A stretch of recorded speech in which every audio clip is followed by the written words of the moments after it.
Hey Neighborhood Church, good to see you again. Want to introduce you to my friend Brandon Gridiron, who is the administrator of Equity and Student Services at VUSD Unified School District.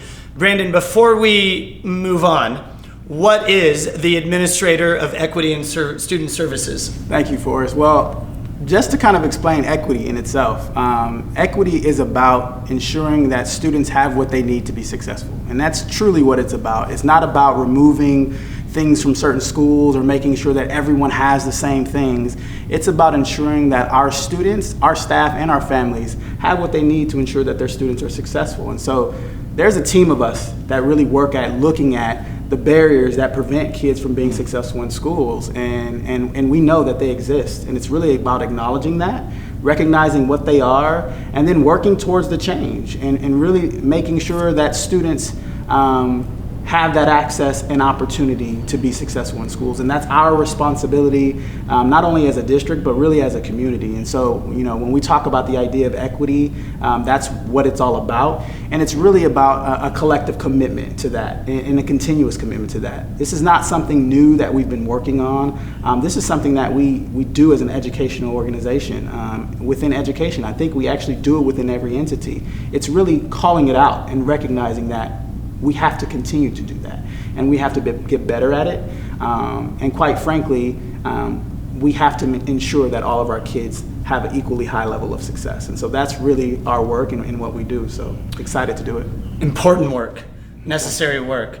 And I want to thank you for being willing to have a conversation with me. And Neighborhood, Brandon and I are taking a risk in having this conversation.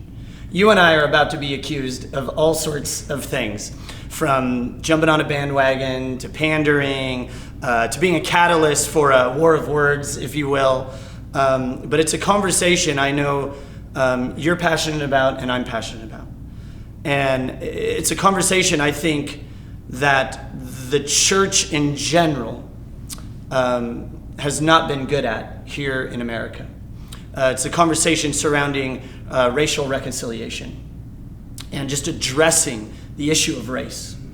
The Apostle Paul calls followers of Jesus to what he calls the ministry of reconciliation, right? And that includes racial reconciliation, that we're to step into bringing things together, making things whole, healing, This is certainly one area where I think the church has oftentimes just ignored the ministry of reconciliation. And I think for us to have integrity when it comes to our posture as a faith community of being for people, to be silent or to not engage in this conversation would be for us to be disingenuous when we talk about being for people and believing that God is for people. And so I'm excited to have this conversation. And if you hear anything, Neighborhood, hear this, that I believe that taking a posture of active listening is the way forward.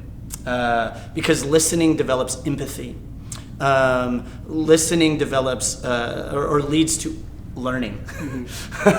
But learning requires a certain level of cognitive dissonance, uncomfortableness.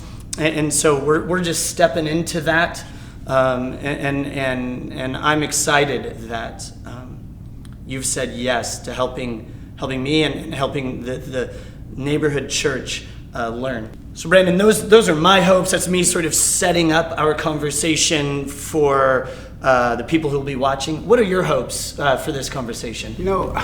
Really my hope is that we can do exactly what you said. We can listen with the purpose of understanding and to bring understanding and awareness to the work that we not only do as a district, but as a community, and understanding how we affect change and how we become the change that we seek, really. And so when you talk about, learning, as an educator, that is what we're about, and understanding that the lack of knowledge involves learning and presenting new knowledge in a different perspective and understanding. And so if anything, I hope that I can share a perspective that resonates with people, that allow them to begin their journey of learning and understanding, and also allow each person to continue to work and affect change within our community, not just for themselves, but for the betterment of each individual in our entire community. So really that's what I hope, and I hope this is a model and representation of the importance of dialogue, because more than anything, in order for us to get to the change that we want, we actually have to be willing to engage in dialogue and conversation, and also be willing to learn from others' perspectives. And so I just appreciate the opportunity for us to even be able to do that. And again, thanks so much for being willing to chat. So neighborhood, make sure you continue to tune in over the next few days as we release segments of our conversation together. See you again soon.